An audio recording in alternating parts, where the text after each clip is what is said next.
Bom dia, irmãos. Saúdo-vos com a graça e a paz do nosso Senhor e Salvador Jesus Cristo. Vamos abrir a palavra de Deus.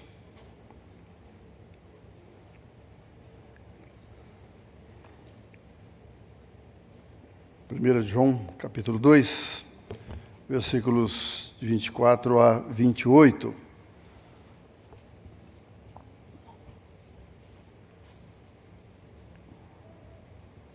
Como ficar firmes contra o erro é o nosso tema nesta perícope, nesta manhã, para a nossa edificação. Eu quero convidar que toda a igreja, todos nós, façamos uma leitura a uma voz desses versículos da palavra de Deus.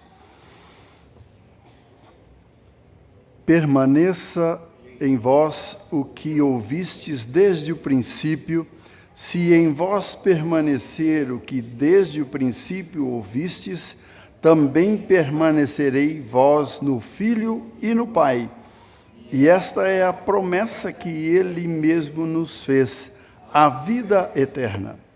Isto que vos acabo de escrever é acerca dos que vos procuram enganar. Quanto a vós outros, a unção que dele recebestes permanece em vós, e não tendes necessidade de alguém vos ensine, mas como a sua unção vos ensina a respeito de todas as coisas, e é verdadeira, não é falsa, permanecei nele, como também ela vos ensinou. Filhinhos, agora, pois, permanecei nele, para que, quando ele se manifestar, tenhamos confiança e dele não nos afastemos envergonhados para a sua vinda. Amém. Ó Senhor, que as palavras da minha boca e o meditar do meu coração sejam agradáveis na tua presença, ó rocha minha, Redentor meu. Ó Senhor, fica, pois, conosco. Em nome de Jesus. Amém. Como ficar firmes contra o erro? Isso nós podemos ver, meus irmãos, qual foi a finalidade, o motivo, o propósito desta epístola. Nós podemos ver aqui no capítulo 5, o versículo de número 13, ele fala do propósito, da finalidade que esta epístola foi escrita. Estas coisas vos escrevi a fim de saberdes. Estas coisas vos escrevi a fim de saberdes que tendes a vida eterna, a vós outros que creem o nome do Filho de Deus.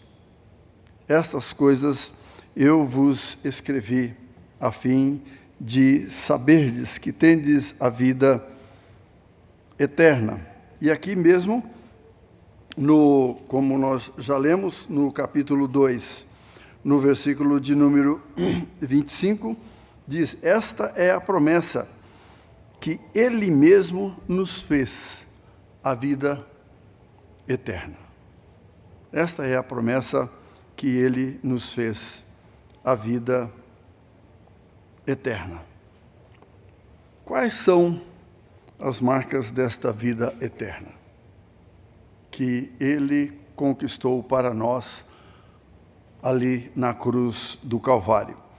O apóstolo Paulo, quando ele escreveu aos Romanos, lá no capítulo de número 8, versículo de número 29, fala do propósito, finalidade no qual ele nos concedeu a vida eterna. Romanos 8, versículo de número 29. Porquanto aos que de antemão conheceu, também os predestinou para serem conformes à imagem do seu Filho, para sermos filhos de Deus, como filhos de Deus, nos conformarmos à imagem de Cristo Jesus, a fim de que ele seja o primogênito entre muitos irmãos, Agora, meus irmãos, o que opera em nós para que essa imagem, ela seja, podemos dizer assim, recuperada, refeita?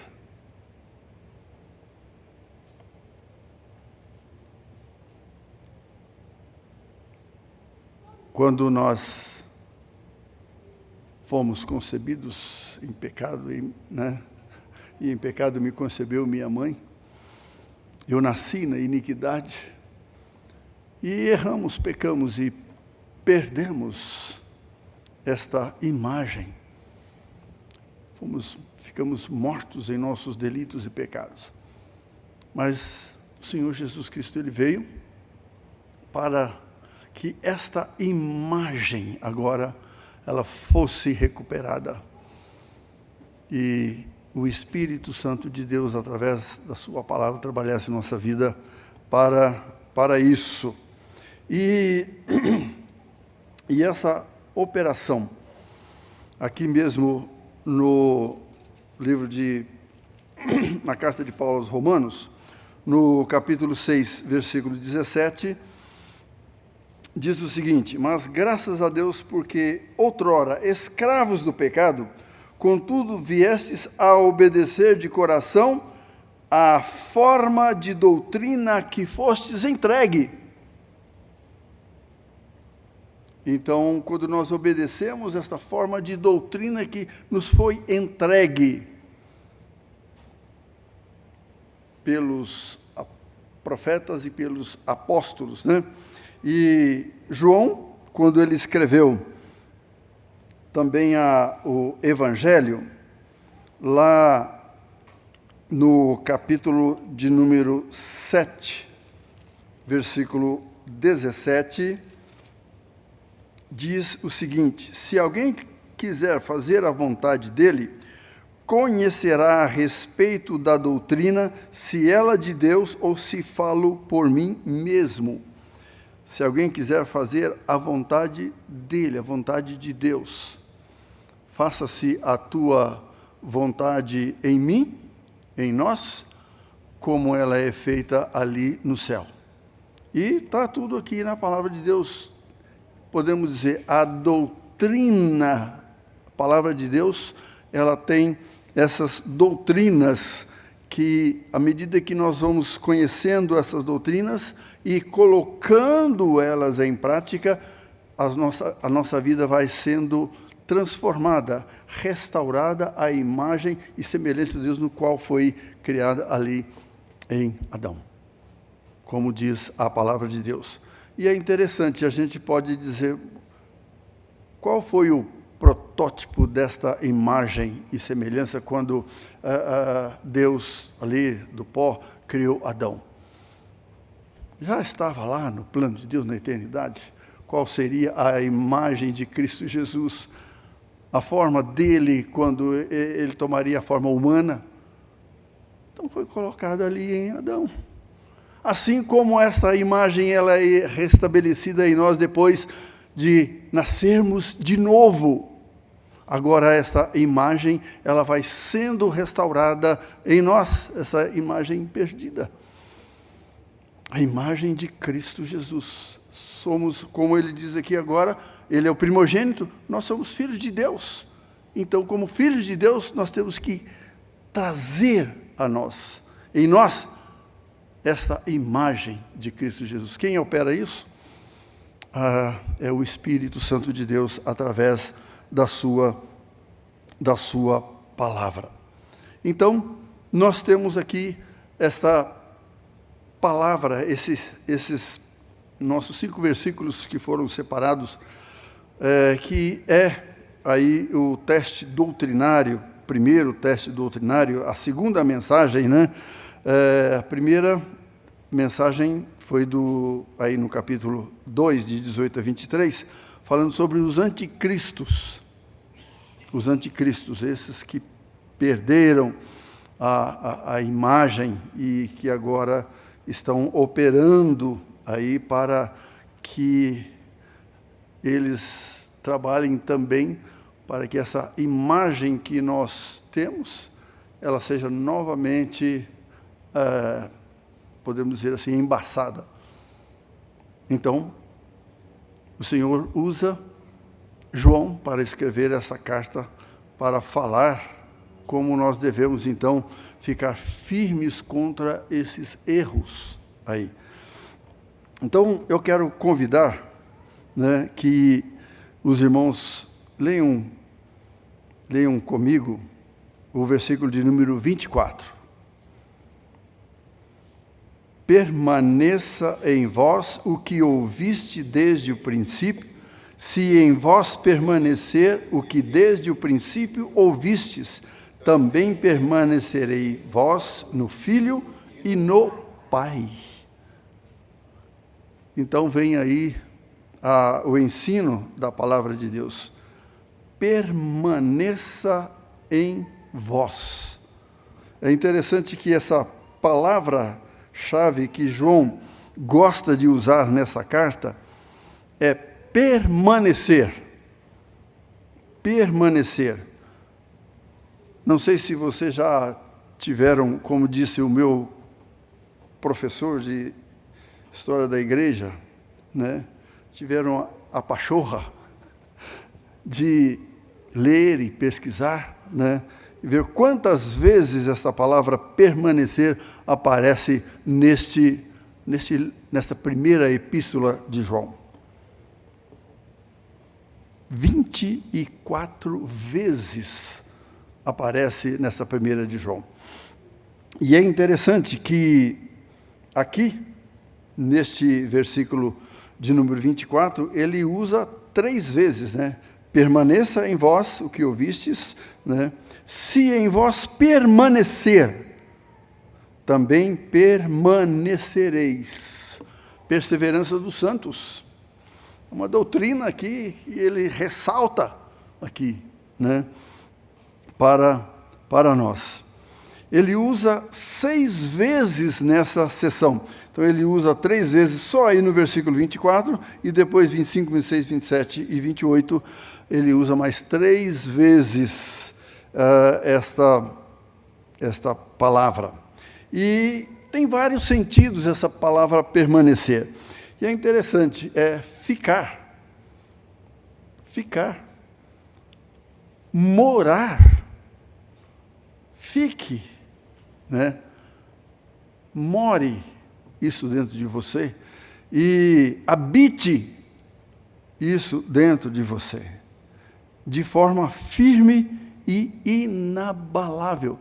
Quer dizer, ele está falando isso das doutrinas, da palavra de Deus. É ela que nos firma, é ela que nos dá todos aqueles requisitos necessários para nós ficarmos firmes contra o erro, contra os ataques, principalmente dos inimigos da nossa alma.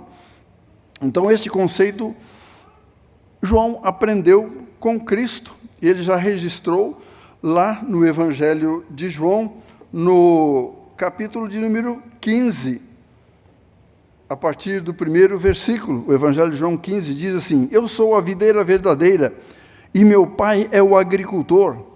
Todo ramo que, estando em mim, não der fruto, ele o corta, e todo o que dá fruto, limpa, para que produza mais fruto ainda. Vós já estáis limpos pela palavra que vos tenho falado. Permanecei em mim, e eu permanecerei em vós.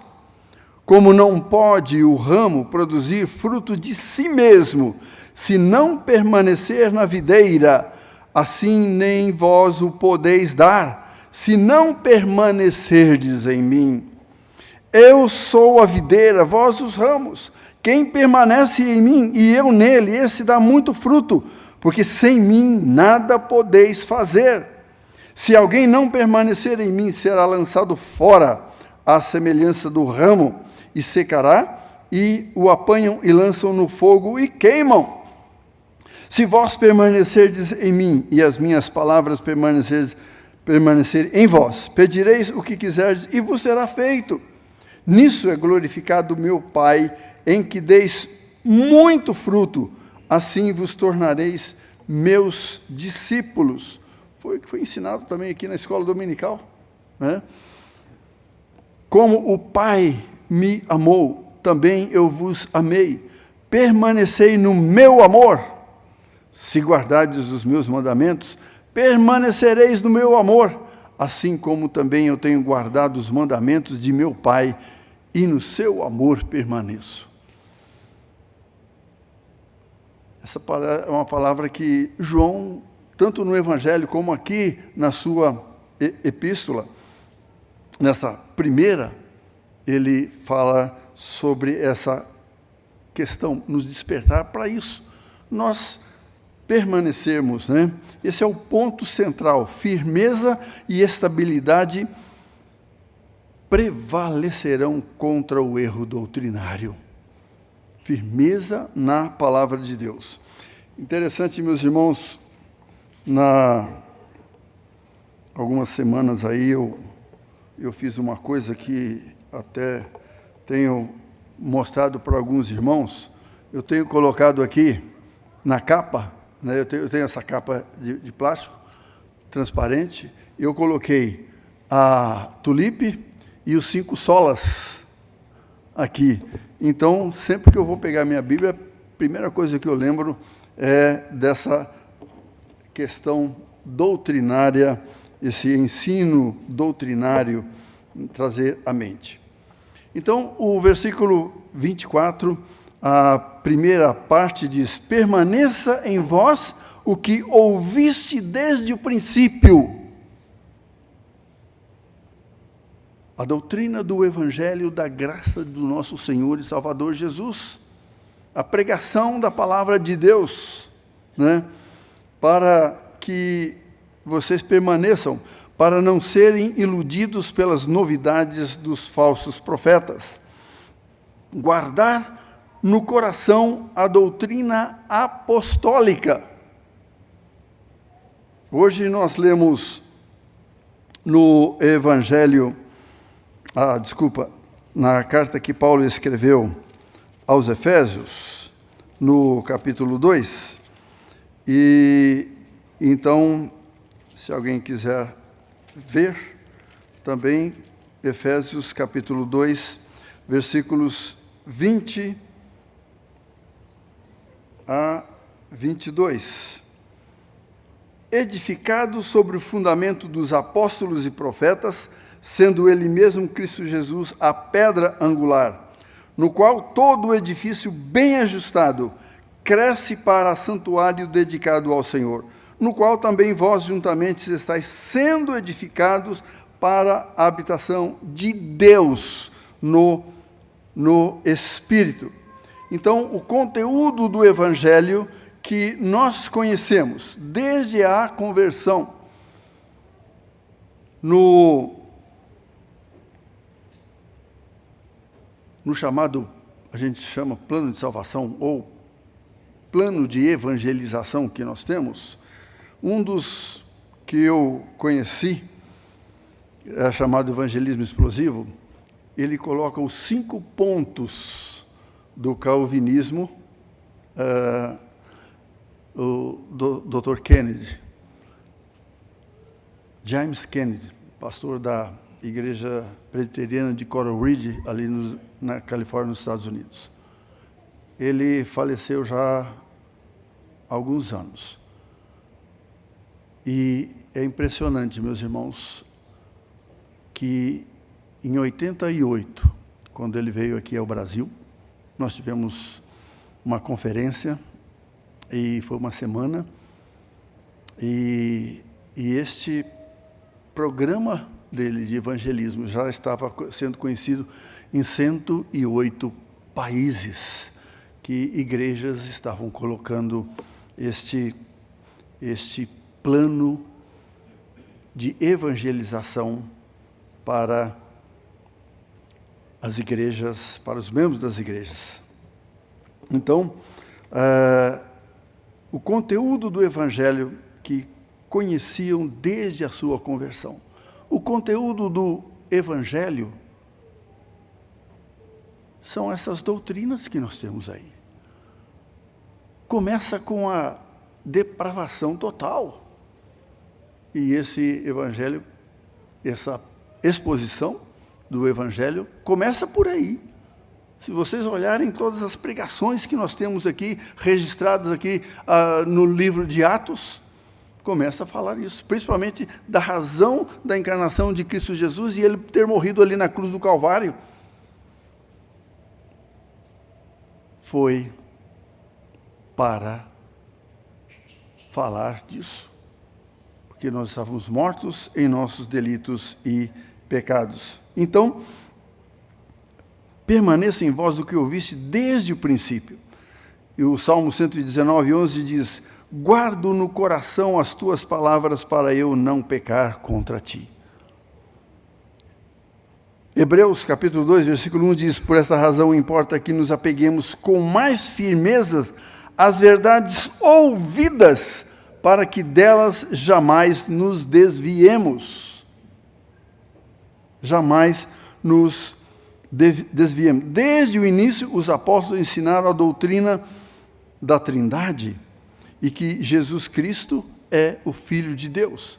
E nesta primeira epístola, João, ele coloca isso em destaque, porque os docetistas, aqueles falsos mestres, não estavam ensinando que Jesus Cristo era o Filho de Deus, o Verbo encarnado.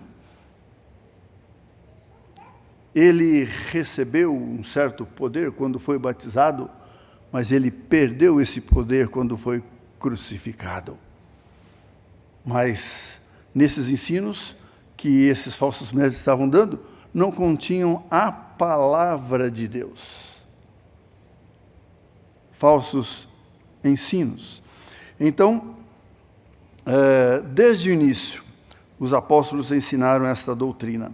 Atos capítulo 9, versículo 20, falando sobre a pregação, e logo pregava nas sinagogas a Jesus, afirmando que este é o Filho de Deus, e o propósito da sua encarnação e do seu sacrifício ali na cruz do Calvário.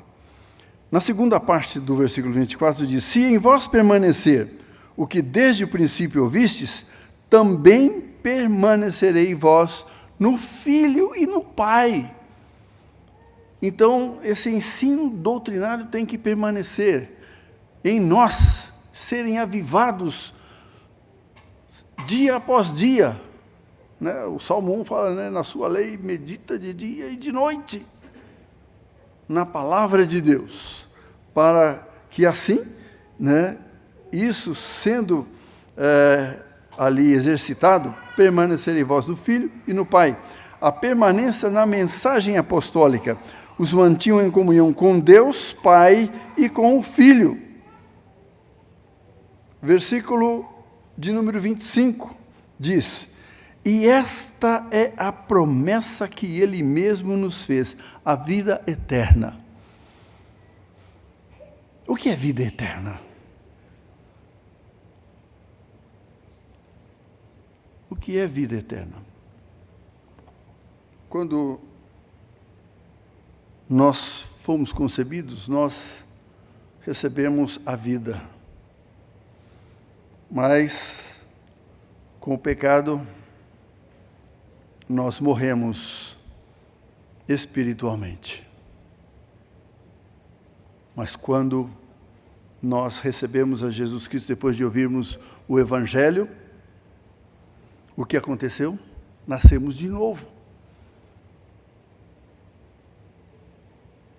Mas, ainda dentro de nós, ainda tem aqueles, como disse meu professor de teologia, aqueles carvõezinhos ainda da coisa da nossa carne, que o diabo costuma lançar os seus dados inflamados para que isso pegue fogo e a gente erre e peque. Por isso que nós precisamos, então, guardar a palavra do Senhor em nosso coração para não pecarmos contra o Senhor. E isso sendo trabalhado em nossa vida dia a dia, então vai nos fortalecendo cada vez mais. Então, essa é a única vez, aqui no versículo 25, que aparece na carta a palavra promessa e o verbo prometer. Esta é a promessa que ele mesmo prometeu, né? Então, nós lemos, esta é a promessa que ele mesmo nos fez. Então, esse que ele fez é promessa, né? Então, esta é a promessa que ele mesmo prometeu, o Pai e o Filho. Que ele mesmo, João coloca ali, né? Porque ele mesmo prometeu. Quem foi, o Pai ou o Filho? E Jesus falou, eu e o Pai somos um. Então, foi o Pai e o Filho. Lá no capítulo 5 aqui, desta primeira de João, versículos 11, 12 e 13, diz, e o testemunho é este, que Deus nos deu a vida eterna, e esta vida está no seu Filho. Está no seu Filho. Aquele que tem o Filho tem a vida. Aquele que não tem o Filho de Deus, não tem a vida. Quem não recebeu a Jesus Cristo? João, lá no início do Evangelho, diz, a todos quanto o receberam, deu-lhes o poder de serem feitos filhos de Deus, a saber, aos que creem no seu nome. Quem tem o Filho tem a vida, quem não tem, faça aquilo que o reverendo falou aqui, antes de nós tomarmos os elementos da ceia. Receba Jesus Cristo, creia nele, para que você então tenha a vida eterna e confesse ele diante dos homens. O versículo de número 26 diz, isso que vos acabo de escrever é acerca dos que vos procuram enganar. Meus irmãos, para reforço disso que João escreveu aqui, no versículo de número 23, se você estiver aí com a Bíblia aberta, lá na segunda de João, no versículo de número 7 diz, porque muitos enganadores têm saído pelo mundo fora, os quais não confessam Jesus Cristo vindo em carne, e assim é o enganador e o anticristo. Podemos dizer, não está só numa igreja, não. Tinha espalhado essa doutrina chamada, eu digo, ensino, né? Porque isso não é doutrina. Doutrina, para mim, são essas doutrinas que nós temos aqui na palavra de Deus. Isso aqui é doutrina, é ensino da palavra de Deus para nós. Para permanecermos firmes contra o erro, contra o pecado. Então, ele está dizendo, por causa do falso ensino, então havia a possibilidade de alguns serem enganados e iludidos com a heresia dos falsos mestres, né? Agora, voltando aqui na 1 de João, no capítulo 3, no versículo de número 7, diz, filhinhos, não vos deixeis enganar por ninguém. Aquele que pratica a justiça é justo, assim como ele é justo. Ele é justo. E é interessante. Lá no capítulo 1, versículo 8, diz, se dissermos que não temos pecado nenhum, a nós mesmos nos enganamos e a verdade não está em nós. Se dissermos que não temos pecado, então nos enganamos e a verdade não está em nós. Permaneça na verdade. Se você permanecer na verdade, guardar a palavra no coração para não pecar contra o Senhor, então nós não vamos viver na prática do pecado. Isso não vai ser uma constante em nossa vida. Isso é um acidente, podemos dizer assim. Às vezes você está andando, dirigindo, e principalmente em dia de chuva, quando a chuva vem, tapa alguns buracos, né? Você pensa que é só apenas uma aguinha ali por cima, mas de repente é uma cratera ali, né? Isso já aconteceu comigo. Uma vez eu perdi os dois pneus e as rodas do carro que eu tinha, que estava indo para Ouro Branco. Tive que chamar o guincho para levar, porque estouraram os 2 pneus. Pela graça de Deus, que Deus protegeu e não permitiu que capotasse ou que acontecesse desastre maior. Isso acontece na nossa vida.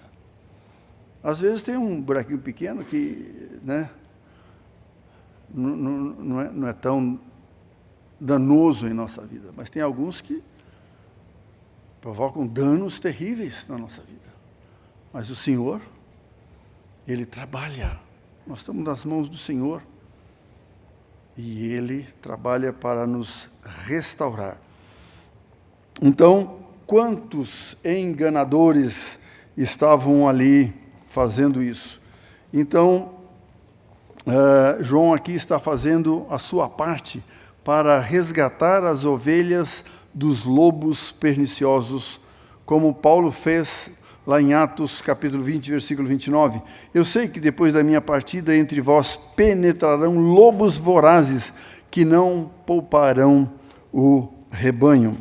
E voltando agora aqui para a segunda de João, a partir do versículo 9, diz: todo aquele que ultrapassa a doutrina de Cristo e nela não permanece, não tem Deus. O que permanece na doutrina, esse tem tanto o Pai como o Filho. Se alguém vem ter convosco e não traz esta doutrina, não o recebais em casa, nem lhes deis as boas-vindas, porquanto aquele que lhe dá as boas-vindas, faz-se cúmplice das obras más.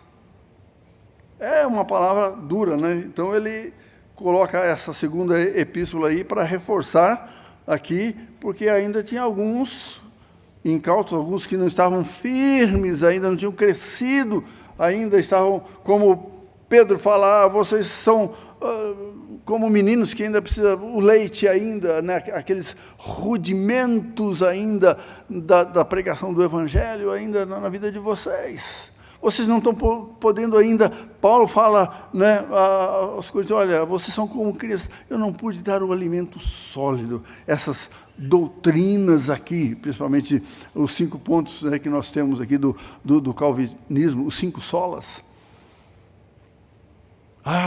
Quantas pessoas ainda não podem, é que nem, né, o Thomas ali ainda que está no colo, a mamãe ainda tomando leitinho, chegar para ele, né, falar, hoje nós vamos ter no almoço uma feijoada aqui, né, tá? Não pode, não pode, você quer matar, e às vezes acontece isso.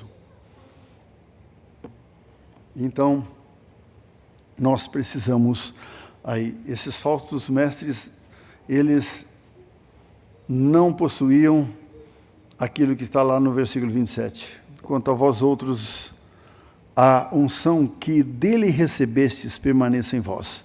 E não tendes necessidade de que alguém vos ensine, mas como a sua unção vos ensina a respeito de todas as coisas e é verdadeira, não é falsa, permanecei nele, como também ela vos ensinou.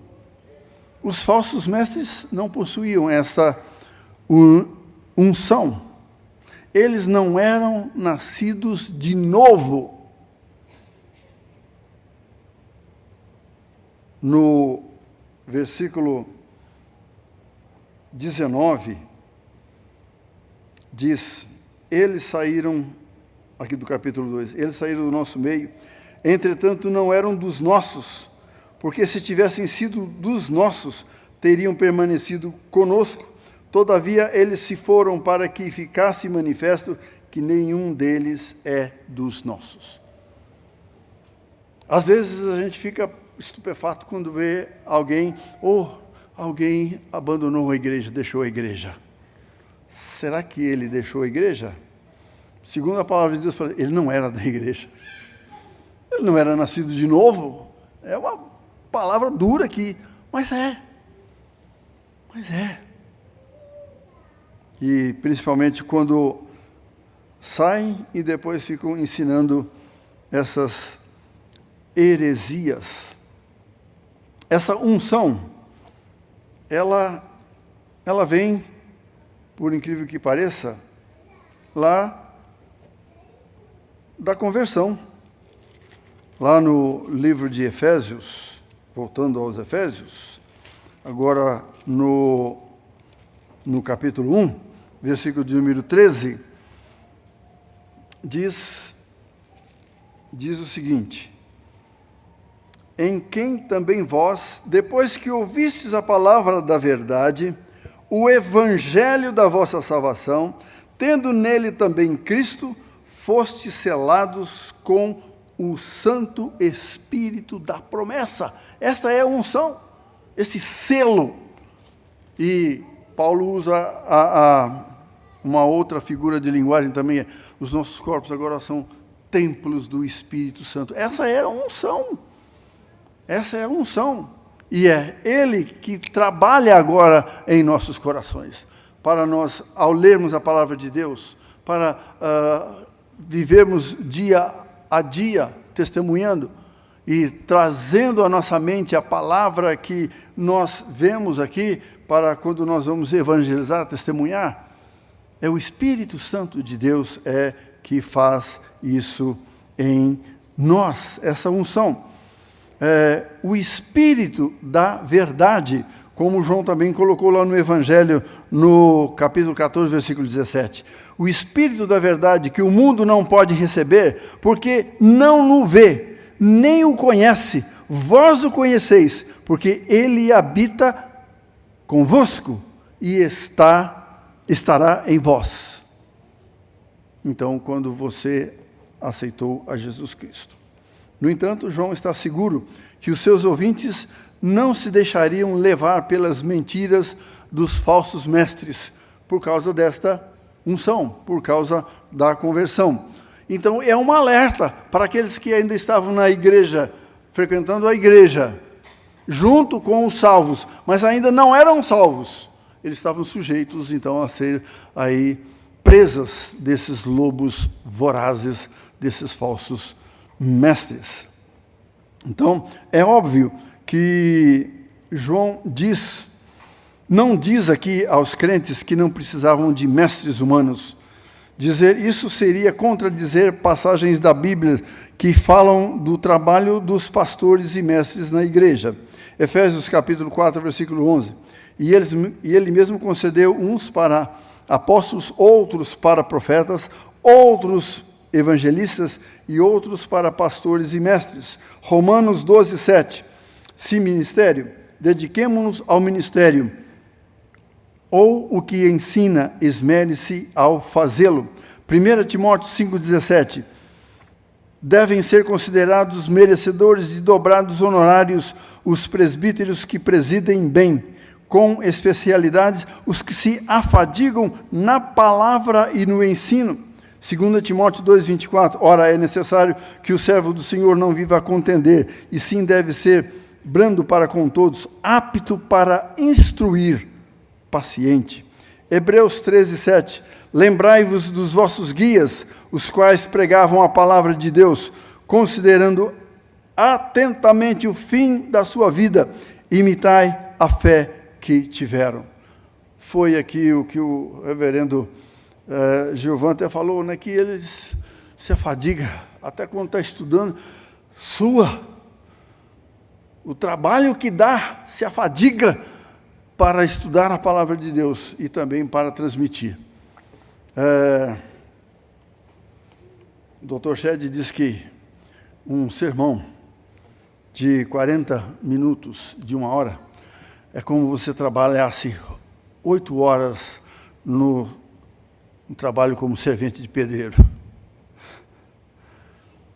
preparando a massa para que o pedreiro pudesse trabalhar nela. Se os crentes não precisam de mestres humanos, porque João lhes ensina por meio desta carta, o versículo 28 diz para nós: filhinhos, agora, pois, permanecei nele, para que quando ele se manifestar, tenham confiança que dele não nos afastemos envergonhados na sua vinda. Não afastemos envergonhados na sua vinda. aqui está o motivo pelo qual devemos permanecer em Cristo, a sua segunda vinda. Vivermos a cada dia pensando nisso. O encontro com o Senhor Jesus, ali quando Ele vier. Quer dizer, não sei se ainda Ele vem essa semana, mas pode ser que sim. Eu já há 43 anos, falei, eu acho que essa semana ainda não veio, não. Mas você pode garantir que daqui a um minuto ainda você vai estar vivo? Eu estava sentado ali, quando nós estávamos cantando, lembrei do reverendo Denoel. Eu não sei se eu já contei essa experiência, mas eu vou contar novamente. Eu tive o privilégio de trabalhar com ele 2 anos. Para mim, ele foi o Gamaliel. Estava no 2º e 3º anos, em Francisco Morato. Depois, quando eu terminei o seminário, no 2º ano, na igreja da Policeia, ele foi pregar na igreja, 25 de janeiro. E ele pregou um sermão, aquele sermão ali de quando Elias convocou aqueles 450 sacerdotes de Baal, e ali fez todo aquele sacrifício e tal. E depois ele falou uma mensagem: por que vocês estão cocheando em 2 pensamentos? Num dia de aniversário da igreja, a igreja estava cheia. Aí depois, quando terminou o sermão, ele chegou para mim, ele pregou, mas foi tão efusivo, aquela mensagem assim, né, que alguns diziam, esse aí estava cheio do Espírito Santo. Estava ungido. Mas todos aqueles que pregam a palavra de Deus são ungidos para isso. Agora, o problema é nosso quando recebemos a palavra, né? Então, ele veio e falou assim, me desculpa eu ter pregado esse sermão. E ele contou no sermão uma experiência que eu estava lembrando dela, quando o reverendo Gilvão falou, né, quando prega aqui e depois vê que alguns não vivem. Ele contou uma ilustração que tinha aqui um pai querendo disciplinar o seu filho, instruir. Antes ele falava, conversava com ele e tal. Então ele chamou o jovem lá para o fundo do quintal. Foi lá no quintal e aquele pai foi conversando com o seu filho. Meu filho, tal, né? O que você tem feito, né? Os seus atos aí não condizem principalmente com aquilo que nós temos na palavra de Deus e tudo mais. Então você precisa modificar a sua vida. Usou ali vários argumentos, né?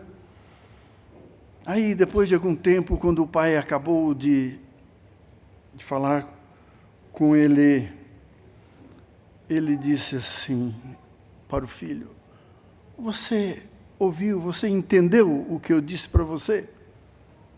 O filho levanta a cabeça e diz para o pai: 387. Hã? O que você está me dizendo aí, de 387? Está vendo esse carreiro aqui de formiga? Eu contei 387 formigas que passou aqui. Mas aquilo que o Senhor disse, nada. Aqueles que têm ouvido, ouça. Aquilo que o Espírito Santo de Deus diz a nós, como igreja do Senhor Jesus Cristo. Porque Ele voltará. Sabei também que Ele se manifestou para tirar os pecados, e nele não existe pecado. Aquele que pratica o pecado procede do diabo, porque o diabo vive pecando desde o princípio. Para isso se manifestou o Filho de Deus, para destruir as obras do diabo. Amados, agora somos filhos de Deus. Capítulo 3, versículo 2.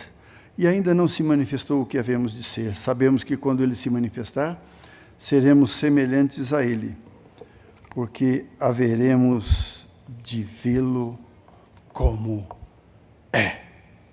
Essa é a nossa esperança.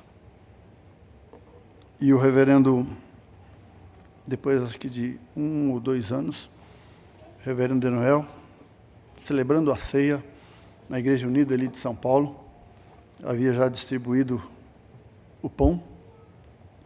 Quando ele estava dando as instruções para distribuir o cálice para a igreja, porque antes fazia assim, agora nós fazemos, né, por causa da pandemia, nós adotamos esse costume dos dois juntos serem distribuídos.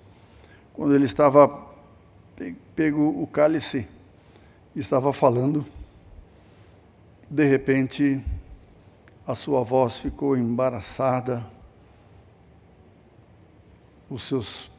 sua palavra ali desconexa.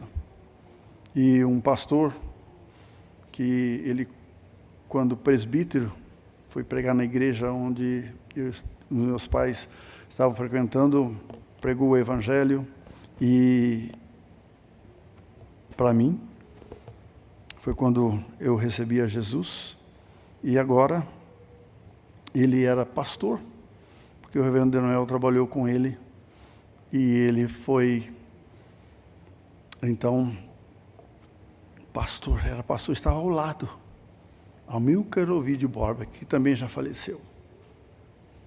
E quando percebeu que as suas pernas ficaram bambas ali, parou de falar, o reverendo Amílcar o segurou. Ele teve um AVC ali, fulminante. Passou uma semana na CTI, mas faleceu. Que coisa bonita.